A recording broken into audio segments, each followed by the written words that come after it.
ስለዚህ መንገድሽን ማወቅ አሁን አንቺ ጋዜጠኝነትን ትወጃለሽ በጣም ተጨማሪ ነገሮች ሊመጡ ይችላሉ ለምሳሌ አክቲንግ ሊመጣ ይችላል ቁንጅናሽም ካራክተርሽም ይፈቅዳል አሁን አክቲንግ ብትጨምሪ ምንም አይደለም ጥሩ ነው መንገድሽ ላይ ያለ ይመስለኛል ግን ሌላ ነገር ውስጥ ልግባ ካልሽስ ገብተሽ ነበር እና እንዳልከው እያሰብኩት ነበረ በቃ ይሄ ሰዎች ቢዝነስ ይሰሩ አየውና ለገንዘብ ቢዝነስ ጥሩ ነው አልኩኝና የሌለሁበትን ማላቀውን እንዳልከው መንገዴ ላይ እንደው ቢፈልግ የማይገኝ ነገር ኮፊ ሾፕ ከፈትኩኝ ለስራ የሚገርም በ5 ወር ነው የዘጋሁት ስዘጋው በጣም ከስሬ በጣም ተጨንቄ ብዙ ነገር ሆኜ የዘጋሁትና ልክ ነው ሰዎች መንገዳቸውን አተኩረው መመልከት አለባቸው ይሄ ጥሩ ምሳሌ ነው በጣም ጥሩ አስተማሪ ምሳሌ ነው ግን ካፌ መክፈት እኮ ጥሩ ነገር ነው አይደል ግን አንቺ መንገድ ላይ አልነበረም ኢትስ ኖት ዮርስ ላንቺ የተሰጡሽ ነገሮች አሉ ፕሮባብሊ ጋዜጠኝነት ቶክ ሾው ሆስት አክትረስ እንደዚህ አይነት ነገሮች ይኖራሉ የማስታወቂያ ምንድነው አምባሳደር ትሆኛለሽ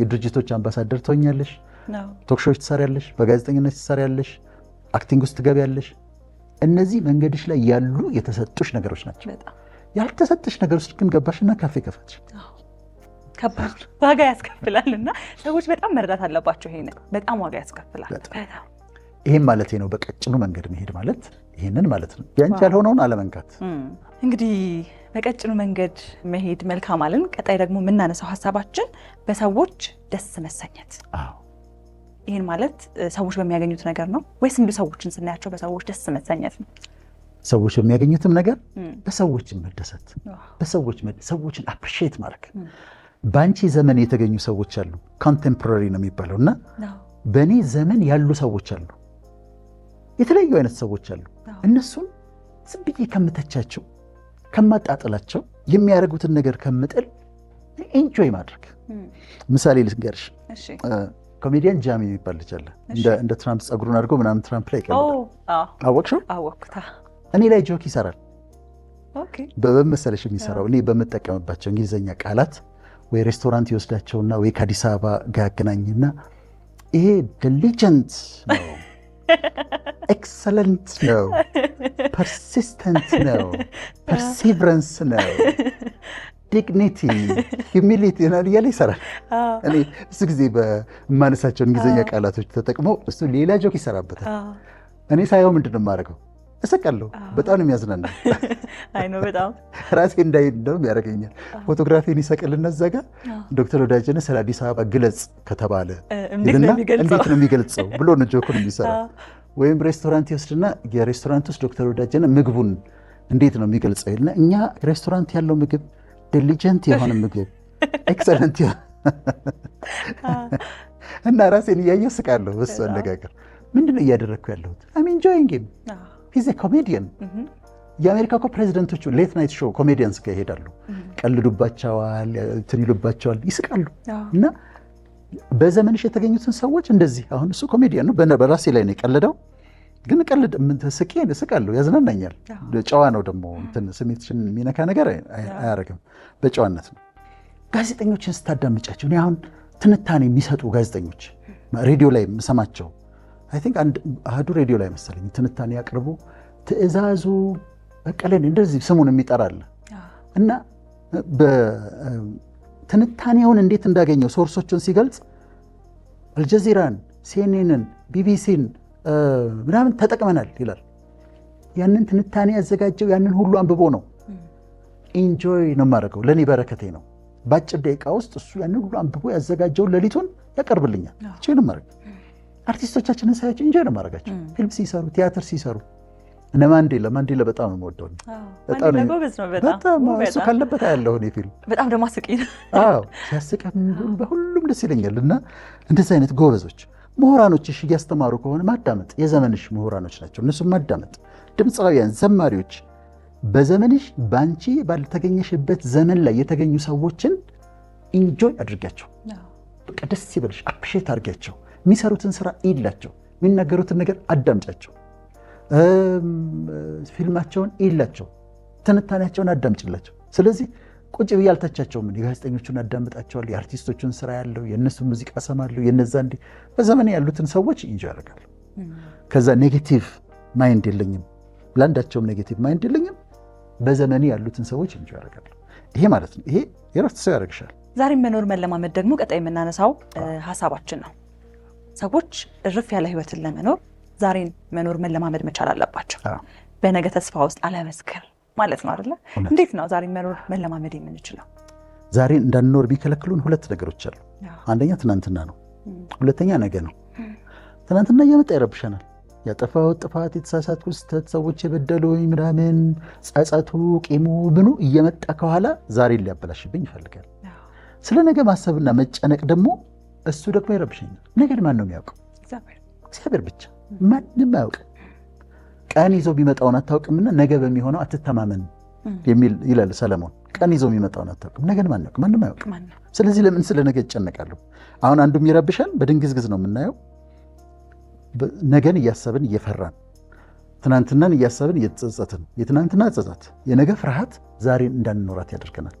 ሰንራይዙን፣ ጠዋት ፀሐይ መውጣቱን፣ የጠዋቱን ሰዓት አጣጥሚው፣ ደስ ይላል የጠዋቱ ሰዓት። ሚዲያ አካባቢ ሲሆን፣ ቀትር ሲሆን አጣጥሚው። ተሰዓት በኋላ ደስ የሚል ነገር አለው። ምሽቱ ላይ ደስ የሚል፣ ማታ ደስ የሚል ነገር አለው። አንዷን ቀን ከመጀመሪያ እስከ መጨረሻ ድረስ ለማጣጣም መሞከር፣ ዛሬን መኖር፣ ዛሬን ኢንጆይ ማድረግ ማለት ነው። ዛሬን ነው መኖር። ስለ ነገ አልጨነቅም። ስለ ትናንትና አያገባኝም። ትናንት እንዲያርገህ አላውቅም። እኔ ይቅርታ ጠይቄያለሁ፣ ንስሐ ገብቻለሁ። ፒሪድ ጌስታል ቴራፒ የሚባላል። እነሱ የሚለው ምንድን ነው? ቀዳዳዎች አሉ። በእነዚህ ቀዳዳዎች ከትናንትና ያለ ህይወታችን እየሾለኩ ይመጣሉ። ሰላም ማግኘት ከፈለግ ክሎዥር አድርግ። ያለፈውን ዝጋው። በቃ ያለፈው በይቅርታ በንስሐ ተዘግቷል። እኔ ስላለፈው ነገር አያገባኝም። እሱ ነው። እና ምን ይባላል መሰለሽ፣ አንድ ቢል ኬያን የሚባል ሰው ነው ያለው፣ yesterday is history ይላል። yesterday is history, tomorrow is a mystery. yesterday is history, tomorrow is a mystery, today is a gift of God. That's why, which is why we call it the present. present ምንለው ለዚህ ነው። yesterday is history, tomorrow is mystery, today is the gift of God. That's why, which is why we call it the present. ስጦታ ማለት አይደል? present እና እንደሱ ነው ማሰብ ያለብን። ትናንትና ታሪክ ነው፣ ነገ ደግሞ ሚስጥር ነው። ዛሬ እግዚአብሔር ስጦታ ነው፣ ዛሬ ኑሮ ነው። ማዘር ትሬዛም ተመሳሳይ ነገር ብለዋል። yesterday is gone፣ ትናንትና አልፏል። ቱሞሮ ደግሞ ገና አልመጣም። ዛሬ ተሰጥቶናል። ሌትስ ቢጊን ይላሉ። እንጀምር፣ ዛሬ እንጀምር ይላሉ። እና እያንዳንዷን ቀን መኖር፣ ስለ ትናንትና አለመጸጸት፣ ስለ ነገ አለመጨነቅ፣ ይሄ ማለት ነው። ቀጣይ ደግሞ ቤታችንን በጥበብ መያዝ የሚልን ሀሳብ ነው የምናነሳው። ቤታችንን በጥበብ መያዝ የሚል ሀሳብን ስናነሳ ከሰሞኑን አንድ ትልቅ ሴት ናት፣ ቅርታ እንግዲህ ስሟን ረሳሁ፣ ምን ስትል ሰማሁ መሰለ ዶክተር፣ ትዳር በፍቅር ይጀመራል በጥበብ ይመራል አለች። ሁላችንም ህይወትን ስንጀምር፣ ትዳርን ስንጀምር በፍቅር ጀምረን በፍቅር ሰክረን ፍቅር እያልን የምንኖር ይመስለናልና መሀል ላይ ጥበብ እጅግ በጣም አስፈላጊ ነገር ነው። ቤት በጥበብ መያዝ አለበት። ቤታችን በጥበብ መያዝ አለበት። እኔ በጣም ብዙ ሆቴሎች አርፌ ያውቃለሁ፣ ውድ የሚባሉ ሆቴሎች። እንደኔ መኝታ ቤት ግን ተመችቶኝ አያውቅም። የራሴን መኝታ ቤት እወደዋለሁ። በጣም ፋንሲ የሆኑ አልጋዎች ላይ ተኝቼ ያውቃለሁ። ግን የራሴ አልጋ ላይ ስተኛ የሚሰማኝ ደስታና ረፍት እነዛ ትላልቅ ውድ አልጋዎች ላይ አይሰሙኝም። ለምንድን ነው? ተመችቶሻል። እዚህ ጋር እዚህ ጋር እኮ ጎድጉዷል የምትተኝበት አይደለም? ከአንቺ ጋር እኮ ተስማምቷል። ፍራሹ ራሱ ከአንቺ ጋር ተስማምቷል፣ ከሰውነትሽ ጋር ተስማምቷል። የለመድሽው ቤትሽ ነው። እና እንደዛ ስዊት የሆነ ሆም ስዊት ሆም ይባላል አይደል? there is no place like home ይባላል። that's your home። ቤቱን ተከራዩ ያንቺውን፣ ግን ያንቺ ሆም ነው። ሆምሽ ከሆነ ደግሞ ቤትሽ ከሆነ በጥበብ ልትይዙ ይገባል። የምትደሰችበት ቤት ነው፣ የምታርፊበት ቤት ነው። አንድ ጥያቄ ልጠይቅሽ እና እውነቱን ብቻ ነው የምትናገር። እሺ። ሰርግ ሄደሽ ከቡፌ ላይ ትንሽ ነገር አንስተሽ በልተሽ ቤት መተሽ እራት በልተሽ አታውቂም? አውቃለሁ። ብዙ ጊዜ በጣም ብዙ ጊዜ አውቃለሁ። እኔም አውቃለሁ። በጣም ብዙ ጊዜ እንደዛ እናደርጋለን። ሄደን አንደኛ ሰርጉ ላይ በደንብ አትበይም። እኔ ሰልፉም አልወደውም። ከዛ ቤት ገብተን ሽሮ ውስጥ ያምጭልኝ ሽሮ አምጭልኝ ብለን that's home ቤት ማለት ነው። እንደዛ ደግሞ እንደ ልባችን የምንሆንበት የምናርፍበት ከሆነ ቤታችን ሆም በጥበብ መያዝ አለበት። ሲንግል ከሆንም አሳምረ ነው ሲንግልነታችንን ማክሲማይዝ አድርገን አኗኗራችንን አስተካክለን መኖር። ትዳርም ካለ አሁን እንዳልሽው በጥበብ እስቲ ድገሚው። ትዳር በፍቅር ይጀመራል በጥበብ ይመራል አለች። በቃ የሷን እንጠቀምና ከቤት ሲወጣ ባል ሚስቱ የምታነጋግረው ነገር እንኳን ቢኖር ጠዋት አታናግረው፣ በሰላም ይሄድ። ለመሰለሽ ጠዋት ተነጋግረው ኮንፍሊክት ተፈጥሮ ግጭት ተፈጥሮ ከወጣ ቀኑን ሙሉ ተበሳይቶ ቀኑን ሙሉ ደብሮት ነው የሚውለው። እንደው ሲመለስ ይሻላል። ጠዋት ሲወጣ በሰላም ይሄድ፣ ባርካው በሰላም ይሄድ። እሱም ደግሞ ሲወጣ ወይም ደግሞ እሷ የምትወጣ ከሆነ ጠዋት የሆነ ኢሹ ካለው የሆነ ጉዳይ ካለው እሷን የሚያነጋግር የሚያከራክር ነገር ካለ ጠዋት ይተዋት፣ በሰላም ተዋል። ቀኗ ይባረክላት። እሱን እያብሰለሰለች እየተበሳጨች ምናምን አትዋል። ሰላም ይሆንላትና ወይ በኋላ እሷ ሲገናኙ ይሻላል። ጠዋት ላይ ግን ነገራቸውን ካበላሹት እሱም ቀኑን ሙሉ ተበሳይቶ መስሪያ ቤት ኢፌክቲቭ አይሆንም፣ ደስተኛ አይሆንም። እና የጠዋቷን ነገር እንኳን ቢጠነቀቁ ጥበብ ነው። ባርካው ደስ ብሎት በሰላም ከቤት ይውጣ። ባርኳት በሰላም ጉንጯን ስሟት፣ እንደሚወዳት ነግሯት ቀኗን ደስተኛ አድርጎላት ይሄድ እና እንደሱ በሰላም ለመዋል መሞከር እና ደግሞ ትዳርን አለመፍራት። ያው ትዳርን ባይፈሩ ጥሩ ነው፣ ሰዎች ቢያገቡ ጥሩ ነው። እኔ ወዳጆች አሉኝ። አሁን ዶክተር ጤናዬ ይባላል ባልየው፣ ሚስትየዋ ደግሞ ወይዘሮ አየሁሽ ትባላለች። አቤት ደስ ሲሉ፣ አቤት ሰላማቸው፣ አቤት ደስታቸው አለ። እንደዚህ አይነት ትዳር አለ። በጣም ቆንጆ ትዳሮች አሉና መፍራት የለባቸውም ትዳርን ለመያዝ እና ትዳር ጥሩ ነው። አንድ ጊዜ አበባ ደሳለኝ የምትባል ድምፃዊት አለች አይደል? አሜሪካ ያለች። አንድ ቀን የሚገርም ነገር ስትናገር ሰማሁት። ምን አለች መሰለሽ? ትዳር ይቀድሳል አለች። ትዳር ይቀድሳል። ከዛ ምንድን ያለች? ትዳር ይጠብቃል። እንደው ፈልገሽ ስሚያት። በጣም ቆንጆ ነገር ነው የተናገረችው እና እናደፋፍራለን። ይሄንን ግን በጥበብ መያዝ አለበት፣ ሰላም መሆን አለበት። እሺ ልክ ነው ዶክተር። በጥቃቅን ነገሮች ደግሞ አለመጨነቅ እርፍ ያለ ህይወትን ለመኖር በጣም አስፈላጊ ነገር ነው ብለን በሀሳቦቻችን መካከል አንዱ አድርገነዋል እና ሰዎች እያንዳንዱ ጥቃቅን ነገር በህይወታቸው ውስጥ በጣም ያስጨንቋቸዋል። ያ ጥቃቅን ነገር ደግሞ እየገዘፈ ህይወትን ይረብሻልና እንዴት ነው ሰዎች ለጥቃቅን ነገር አለመጨነቅ የሚችሉት? አንዳንድ ነገሮች do not sweat the small stuff የሚል መጽሐፍ አለ። don't sweat the small stuff and it's all small stuff ይላል። ትንንሾቹ ነገሮች ናቸው የሚረብሹን። የኛን ምሳሌ ልስጥሽ። ባለፈው ሳምንት እየተቀረጽን እኔ ሸሚዝ መጣው ትንሽ ቀለል ለማለት ብዬ ነበር።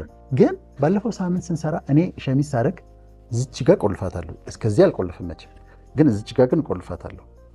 እና ባለፈው ሳምንት ወይ ማይኩ ሲገባ ይሁን ለካ እቺ ቁልፍ ተፈታለች እና እንደዚህ ደረቴ ገለጥ ብላለች። አላያችሁት? ቪዲዮ ሲወጣ ሳየው እቺ ቁልፍ ተፈታለች እና እንዲህ ደረቴ ይታያልና እንደው ጎረምሳ እየተጫወትኩ እንዳይመስል ብዬ በጣም ደነገጥኩ፣ ረበሸኝ። ከዛ ስለ ቁልፏ ማሰብ ጀመርኩ። አንድ ቁልፍ እኮ ነች፣ ግን ረበሸች። ሰውን ለመረበሽ ትንሽ ነገር ትበቃለች። አሁን እቺ ቁልፍ አለመቆለፏ የኔን ሰላም ሊነሳ ሆነ። ከዛ ነቃሁና ወይ ሊታፐንድ ምንም አይደለም፣ ደግሞ አንደርስታንድ ያደርጉኛል ተመልካቾች ይረዱኛል አልኩና ተውኩት። ግን አንዲት ቁልፍ ትንሽዬ ቁልፍ ግን ልትረብሸኝ ነበር።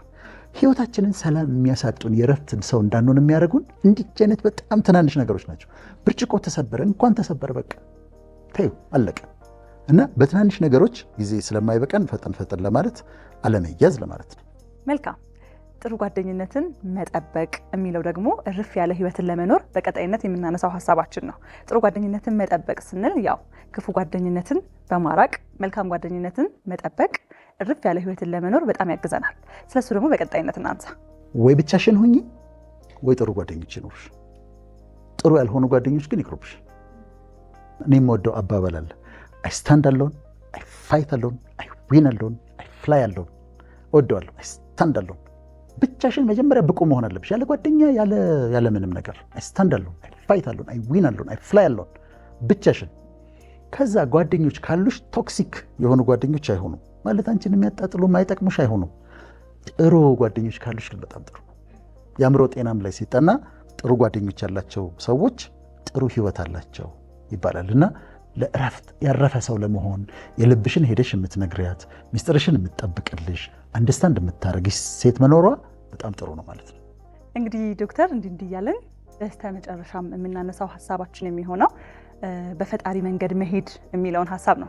ተመልካቾቻችን ይሄ መንገድ ወይም ደግሞ ይሄ የመጨረሻው ሀሳብ እጅግ በጣም ትልቅ ይመስለኛል በህይወታችን ውስጥ እረፍ ያለ ህይወትን ለመኖር። ምክንያቱም አይተህ ከሆነ ብዙ ጊዜ ዶክተር ለሃይማኖታቸው ልባቸውን የሰጡ ጊዜያቸውን የሰጡ በሃይማኖታቸው የበቁ ሰዎችን ስንመለከታቸው ገና ፊት ለፊታቸው ላይ ራሱ ሰላምን መረጋጋትን እንመለከትባቸዋለን እና ብዙ ጊዜ በፈጣሪ መንገድ መሄድ ወደ ፈጣሪ መቅረብ የሚለው ሐሳብ እዚህ ምድር ላይ ስንኖር በጣም የተረጋጋን በጣም ሰላማዊ በጣም የሰከነን ሰዎች ለመሆን ትልቁን አስተዋጽኦ ይወስዳል ብዬ አስባለሁኝ እና ሰዎች ከላይ ጠቀስናቸው በርካታ ሐሳቦች አሉ።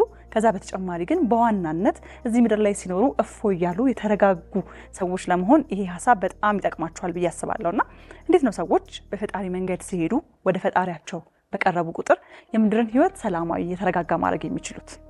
እስካሁን ከተናገርናቸው ነጥቦች ሁሉ ዋነኛው ይሄ ነው። ዋነኛው እስኪ ሰው ያረፈ ሰው ለመሆን ዋነኛው ይሄ ነው። እሱ ምንድነው? በፈጣሪ ላይ መተማመን ማለት ነው።